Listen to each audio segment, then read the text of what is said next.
Hello there, very good evening and welcome to your primetime news bulletin. I'm Sharon Silva. I'm Stephanie Lazarus. Before we head into your news in detail, here's a look at the headlines for tonight.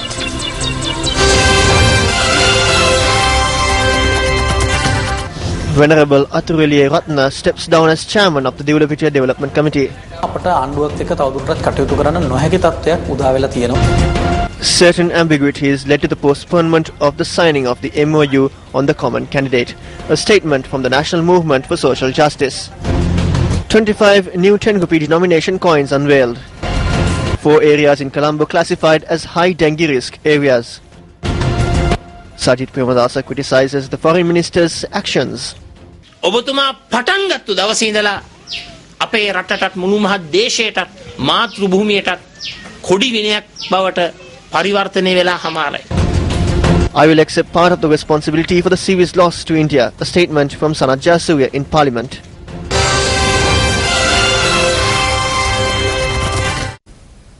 On your top story tonight, Agriculture Minister Mahinda Wadana revealed at an event held in Mathura today that the President would proclaim a presidential election tomorrow or the day after. The President has said that he will proclaim a presidential election tomorrow or the day after. What decision will we take in this procedure? Will we decide to maintain peace in our country or will we return to the troubles of the past? That is what we must decide.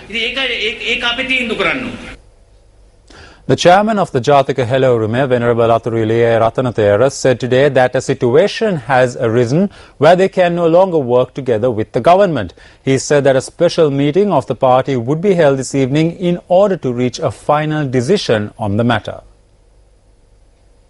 In a letter addressed to Minister Basil Rajapaksa this morning, Venerable Athuraliya Ratanathera tendered his resignation from the position of chairman of the Devulapitiya Divisional Development Coordination Committee. The JHU chairman has also returned the vehicle provided to him as the chairman of the Development Coordination Committee. It is not a sudden decision. We submitted a document to the government on reforms that are needed to prevent corruption and fraud and to ensure the independence of the judiciary. The government has not given a positive response. Therefore, I thought that it would be unethical to continue to use the official vehicle and therefore I returned it to the government. There is no disparity between my view and the views of the Jathika Hela Urume. The proposal presented by the Jathika Hela Urume calling for an immediate constitutional amendment have the same concept as the draft amendment presented by the Pivituru Hetak organization. The government has submitted a document stating clearly that this cannot be done before the election. Therefore, a situation has arisen where we can no longer work together with the government. We will commence talks on a common candidate on the 19th when the presidential election is announced. We will not sign a memorandum of understanding for a common candidate. We will sign an MOU with the common candidate. We felt that there was no point in signing an MOU without knowing who the common candidate is.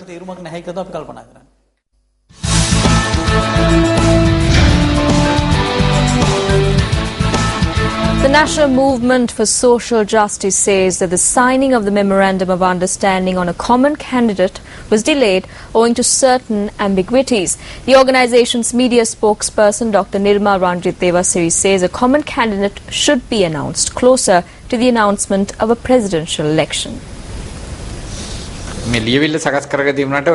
There were certain ambiguities with regard to the procedure of selecting a common candidate. When preparing a document, a view was expressed that the signing of an agreement without clarifying these ambiguities could be an obstacle moving forward.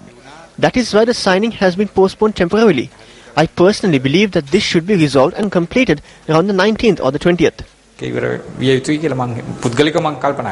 media briefing convened last week on the initiative of the National Movement for Social Justice saw the participation of opposition leader Ranil Wickremesinghe, Democratic Party leader Sarath Fonseca and MP Arjuna Ranatunga, while the former President Chandrika Bandaranaike issued a message pledging support to the group. Dr. Nirmal Ranjit Devasiri says that a person who can unite all forces should be put forward as the common candidate. The primary points to be included in the MOU to be signed by the group include the abolition of the executive presidency, changes to the electoral system and the reinstatement of the 17th Amendment to the Constitution. හරි ඒ වැදගත් මූලධර්ම දෙක තමයි එක පැත්තකින් මේ පත්වෙන There are two fundamentals. One is that the individual who is selected to be the common candidate must be a person whom all parties are in agreement with and a person whom all parties can pledge support to in some way without any problem. This person should be able to practically demonstrate that he is able to give up the position within 6 months of achieving victory. There are certain factors to be considered here. For example, an individual who is mired in a party agenda may face pressure from within their party to stay on after victory is achieved. We know what happened in 1994, and such incidents may happen again. The United Bhikkhu Front says that Karu Jayasuriya should come forward as the common candidate at an upcoming presidential election. The Bhikkhu Front made this statement at a media briefing convened this morning. Frontline members of the United Bhikkhu Front, including Venerable Girambe Anandathera, were present at this media briefing.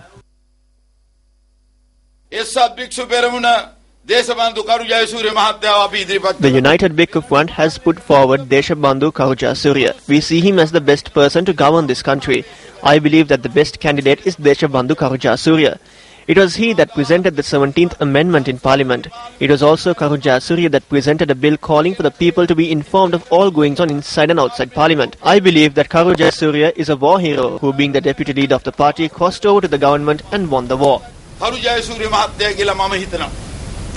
The UNP Professionals Alliance reiterated today that the opposition candidate at an upcoming presidential election must be Ranil Wickremesinghe. The Alliance's convener Anand Palitha made the following statement at a media briefing convened in Kolonnawa.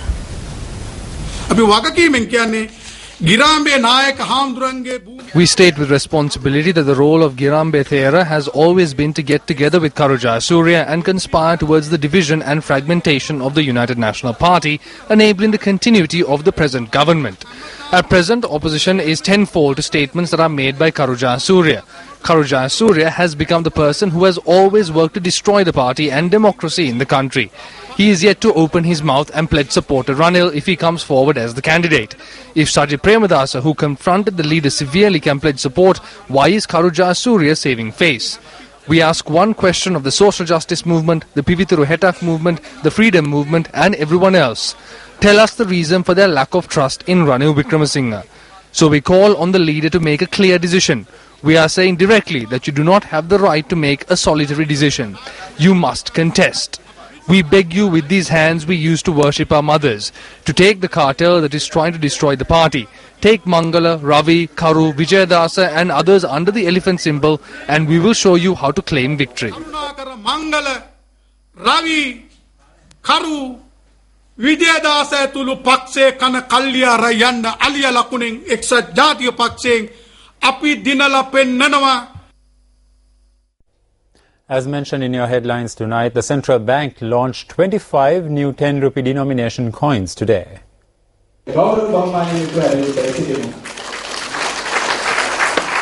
The new coin series was presented to President Mahinda Rajapaksa this morning by the Governor of the Central Bank of Sri Lanka, Ajit Niwad Cabral. The coins depict key locations and symbols portraying the identities of the 25 districts in the island. The unique features of each of the districts were also showcased at the launch of the new coin series today.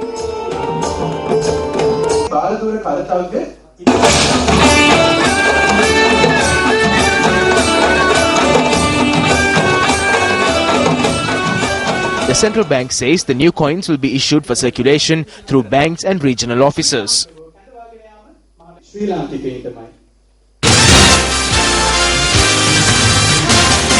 Meanwhile, Japan's economy unexpectedly shrank for the second consecutive quarter, leaving the world's third largest economy in technical recession. Gross domestic product fell at an annualized 1.6% from July to September, compared with forecast of a 2.1% rise. That followed a revised 7.3% contraction in the second quarter, which was the biggest fall since the March 2011 earthquake and tsunami. Economists said the weak economic data could delay a sales tax rise. Prime Minister Shinzo Abe is widely expected to call a snap election to seek a mandate to delay an increase in the sales tax to 10% scheduled for 2015. Senior Vice Chairman of the Sri Lanka Freedom Party and Leader of the House, Minister Nimal Siripala de Silva, speaking to reporters today, highlighted the fact that the opposition has yet failed to name a common candidate. The naming of the common candidate has been postponed. It is clear to us that the hopes and promises that were given to the people over the announcement of the common candidate are fading. The whole country knows that our candidate for the presidential election is Mahinda Rajapaksa. Our activists know it and our supporters know it. Work is being carried out even at present to ensure his victory. Our common candidate is President Mahinda Rajapaksa. Today, the big organisation of the UMP has said that Ranil Wickremesinghe should not contest. They want Kadu Jayasuriya to contest. It is clear that an issue has arisen amongst the UMP and the opposition is selecting a candidate. I believe that if an election campaign starts off with an issue, that campaign will see more and more issues.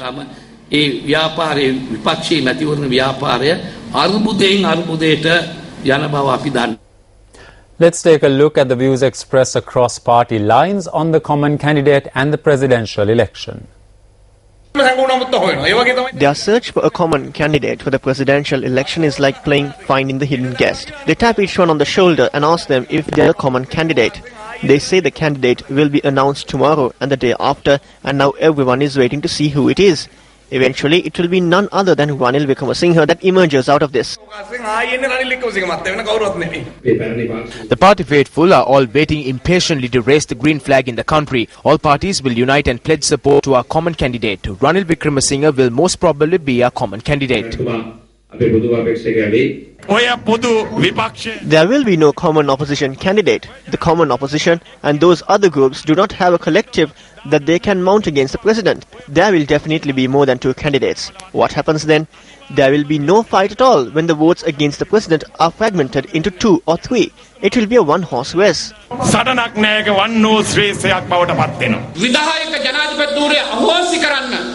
One is to reach an agreement on policy, that is, the executive presidency must be abolished. We in the UMP have agreed to that. We have agreed to reinstate a Prime Minister and a Cabinet that are accountable to Parliament. We have all rallied to face this, and let's now take up the challenge. The latest situation is that the president is coming forward and there is no one to contest against him.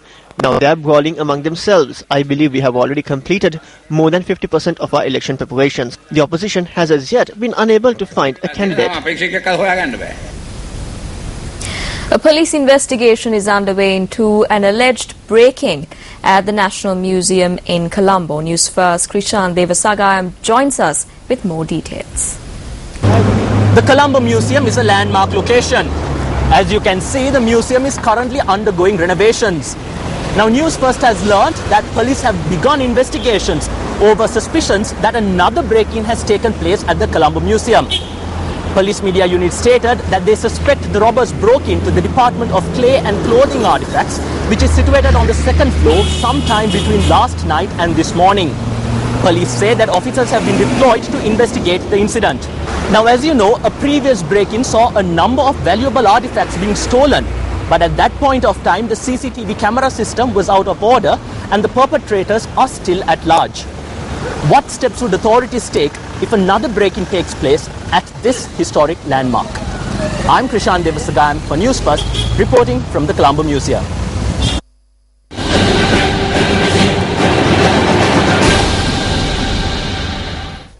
The expenditure heads of the Sports Ministry were taken up for debate in Parliament today.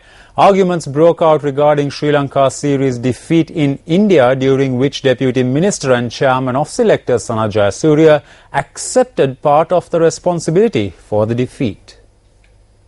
The president and officials at Sri Lanka Cricket are only chasing after money. They have pawned our cricketers as per their wish, taken them to India and broken our cricketers down psychologically. Sri Lanka Cricket must take responsibility for this series defeat.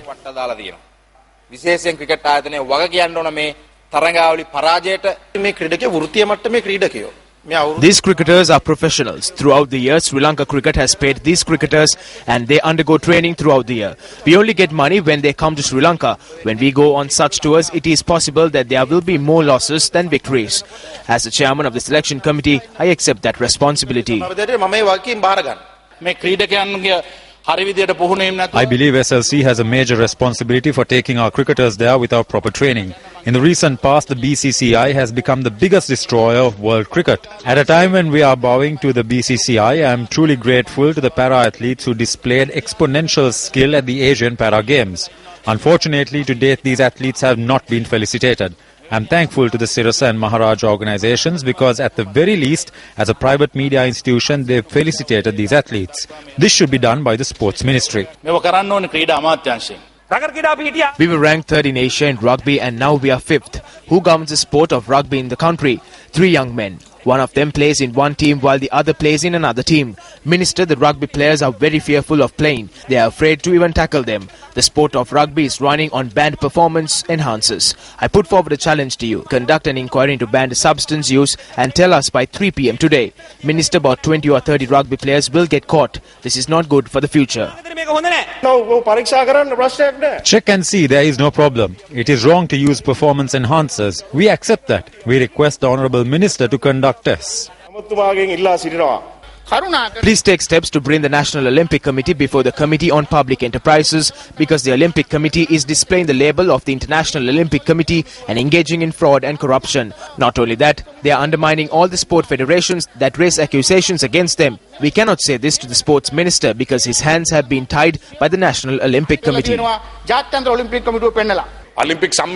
The postponement of the Olympic Committee election is illegal. I said this back then and I repeat it now. We have held talks to resolve problems at the Olympic Committee for several years.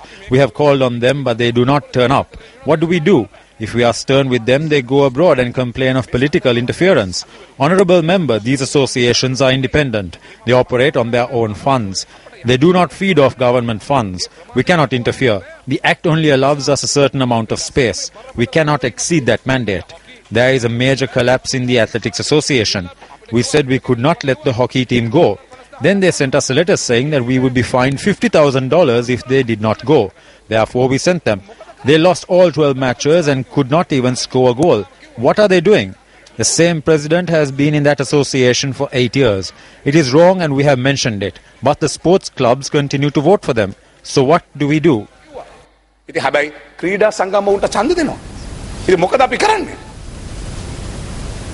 UNPNP DM Swaminathan expressed the following views on education in Parliament today. Today, we are in an environment where education is totally politicized. Today, all the opposition parties, in the same way, the intellectuals and scholars are raising demands, are asking for 6% of the national turnout has to be allocated for education. But it is deplorable that this time the said demands are set aside and there is no sufficient allocation provided for education. In 2006, out of the national turnouts, throughout there was only 2.6% allocated for education. In 2012, it was reduced to 1.86%. And in 2013, it was further reduced to 1.49%. And in 2014, it was reduced to 1.13% in an environment that the amount of allocation for education is reduced in such a way. How can we expect the education to prosper? The people of our country thought that after the war that was brought to an end, the money that was spent on the war would be allowed for education, but on the contrary, it goes on the other way. The universities of Sri Lanka have been ranked quite low in the world ranking figures. The University of Colombo is ranked as 2,251, University of Kelaniya 4,417, University of Ruhuna 3,902, Open University 6,097, Eastern University 11,930. There are no appropriate plans put forward to solve these problems, but there is temporary relief provided. Those are made up for election. Minister Mervyn Silva ordered the closure of a social club being operated in Wevelduwa, Kelaniya today. A protest was held against the establishment in question yesterday, following which the minister met with locals today. Following the meeting with area residents at the Sri Yana Vimalarama Vihare in Wevelduwa, Kelaniya this morning, Minister Mervyn Silva visited the location of the controversial establishment.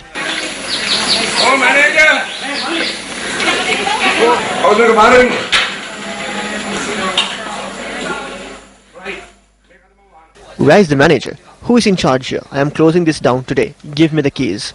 Who has the key? Don't be angry, Mr. Manager. We are friends. Where is the key? Give it to me. I am asking nicely.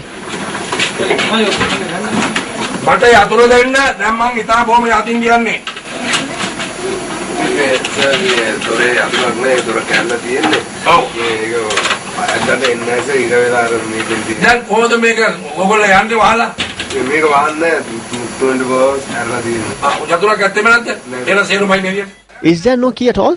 Everyone leave now. Come here. Leave at once. I am calling the police. Until I say so, you cannot enter. That is all. Madam, come here. This cannot go on.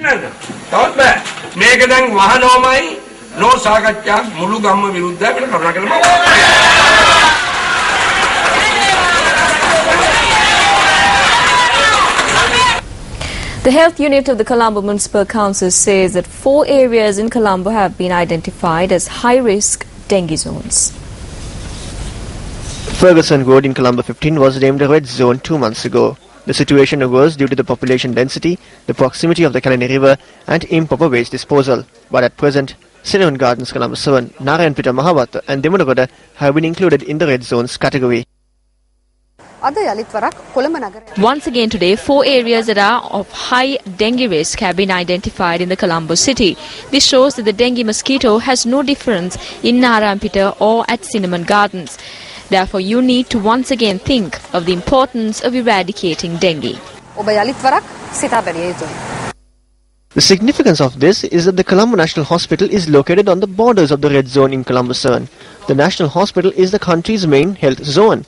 The dengue epidemic has been able to strike at the heart of the country's health establishment due to the weakness on the part of the people residing in these areas to maintain clean environments.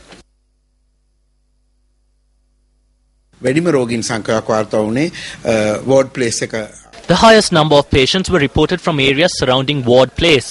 We observed that there was a high density of dengue mosquitoes, especially in the vicinity of the upcoming dental clinic building of the National Hospital in Colombo. We have also identified 100 suspected dengue cases thus far. The highest number of patients were reported from Cinnamon Gardens.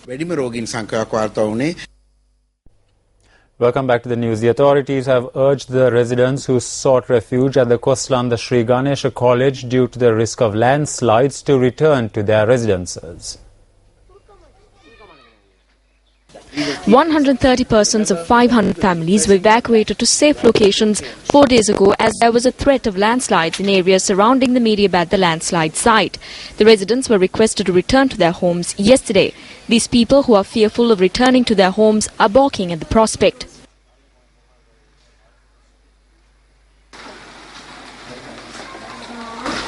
We have not gone to work in 17 to 18 days. We don't have food. We continue to live in small rooms that we have been residing. We are fearful of the rain and wonder when we will have to flee. How long must we stay in these houses? We need a proper housing scheme. We are facing insurmountable obstacles. We cannot keep our children in these houses. They sent us against our will. We are not at ease here. We did not receive electricity the entire day yesterday. We informed the board to fix this and they fixed it haphazardly, and the next thing we know, the fuse box caught fire and we did not have power today. There is no water in the village. We have been consuming rainwater and the children have fallen ill. We do not even have money to buy them medicine. We don't even have a proper place to live. So how are we to buy medicine? Meanwhile, reports have emerged that the residents who were affected by the landslide in Mediabad, the Koslanda, have left the Ganesha College seeking residence in other villages. We are fearful of living in those places. We sleep in fear. We intend looking for places in a safe location. Therefore, we have decided to go to the Nanu mountains.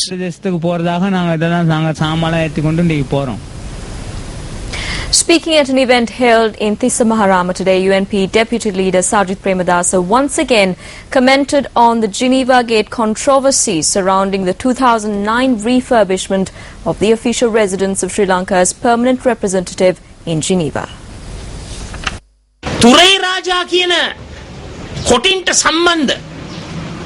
The incumbent government's Minister of External Affairs awarded the contract to renovate the permanent representative's residence to a businessman named Tuewaja, who is connected to the Tigers.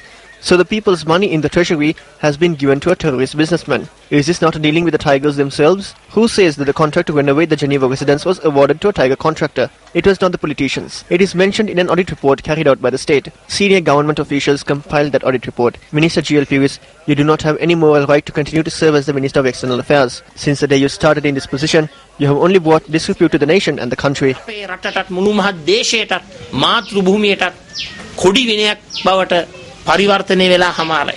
MP Premadasa expressed this view while attending an event in Panega Maharama to distribute drinking water to the locals. Western Provincial Councillor of the Democratic Party, Susil Kindelpitiya, participated at a gathering that was held in Dehiwala yesterday. Susil Kindelpitiya, who was presented with a medal by party supporters as a mark of appreciation for the service rendered by him, distributed equipment among the people of Nadimala, Dehiwala. I cannot openly make a public statement about the decision the party intends to take on the presidential election. We as a party are yet to discuss about the final decision. We share a fear on the types of politics that changes levels. I strongly believe that the thieves who crossed over from Rajapaksa's side will soon cross over to Ranil Wickremesinghe's side if governance shifts from Rajapaksa to Ranil, and if they will carry out the racket better than the Rajapaksas. We continue to battle it out in protest against such practices. Remember that we will keep pressing on that in order to bring change. When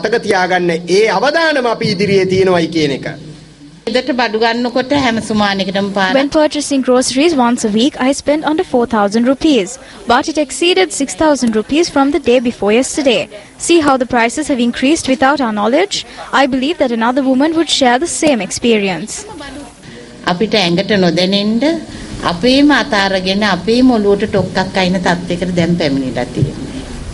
UNP Western Provincial Councillor S.M. Marika, speaking at an event in Halmulla, Vallampitiya yesterday, said that the upcoming elections will decide the future of the country.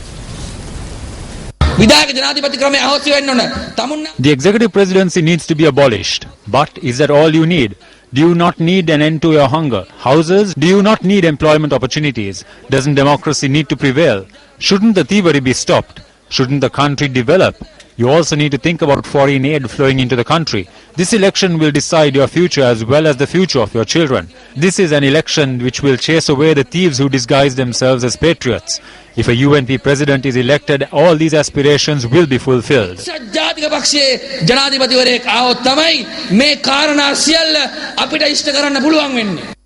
Meanwhile, a discussion on the future election with UNP activists in Angoda also took place yesterday, presided by Councillor Marika. Former Norwegian Special Envoy to Sri Lanka, Erik Solheim, has rejected allegations that he or the Norwegian government at any point financed the LTTE or its military operations. In a statement issued today, Solheim said that President Mahinda Rajapaksa launched a most surprising attack on him in a speech he made in Kurunegala on November 15th. He states that Norway, as the third facilitating party to the Sri Lankan peace process, financed neither the LTTE in general nor its military operations in particular. Solheim adds that Norway made economic resources available to the LTTE Peace Secretariat in order to assist them in engaging more fully with the ongoing peace process at the time. Moreover, Solheim notes that this was done with the full knowledge of the government of Sri Lanka under different leaders, including during the period when Mahinda Rajapaksa was Prime Minister. The former Norwegian envoy to Sri Lanka says that, as with all Norway's peace efforts in Sri Lanka, transparency with respect to the government in Colombo was total. Erik Solheim adds, quote, further details on all these issues will be made public in spring 2015 in a book detailing the Norwegian peace engagement in Sri Lanka, authored by UK journalist and author Mark Salter in cooperation with Vidger Helgeson and myself, unquote.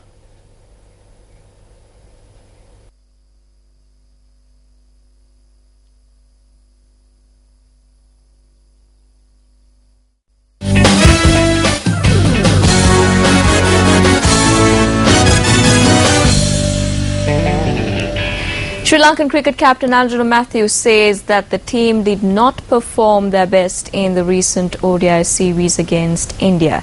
The Lankan skipper made this comment at the post-match press conference held after the fifth ODI yesterday, and Sri Lanka lost the series to India 5-0. The recently concluded tour to India was not a scheduled tour in the Sri Lankan cricket calendar. Sri Lanka cricket sent the national team for this tour after the West Indies team suddenly pulled out of their Indian tour. As a result of taking part in this tour, the Sri Lankan team were compelled to suspend their physical and technical training targeting the Cricket World Cup in 2015. Former captain Kumar Sangakkara expressed his displeasure on Twitter. Would like to see some more batters getting some runs, but as I say, as I always say, whoever who gets in, has to go for a big one on that day. And this series loss can be considered as the worst bilateral series loss Sri Lanka has ever suffered in its cricket history. What is more interesting is that India, who were placed third in the ODI rankings, have topped the table after this series whitewashed against Sri Lanka. Why did Sri Lanka lose this series? An in-depth look tomorrow. The Sri Lanka Football Federation today announced that 2 players of Java Lane FC had been banned for a year. The decision was taken after a tense situation arose when a referee decision was challenged during a game on Saturday. Java Lane took on Nandrimitra FC in an Inter-Club Champions League encounter on Saturday at the City League grounds. A tense situation arose when 2 Java Lane players challenged a referee decision. As a mark of protest, the referees decided to step away from the games yesterday. Chairman of the Sri Lanka Football Federation, Ranjit Rodrigo, said that the disciplinary committee would carry out an investigation. According to the report, in addition to a fine of 10,000 rupees each, 2 of the players have been banned for a year, while 2 others have been banned for 3 games and fined 5,000 rupees each. Java Lane will see all their home matches cancelled. Secretary of Java Lane FC, M. Premadasa, refused to comment on the punishments imposed. He added that he has not been informed of this in writing. Well, with that, we wrap up Primetime News. It was a pleasure having you with us. I'm Stephanie Lazarus. And I'm Shane Silva. Take care and good night.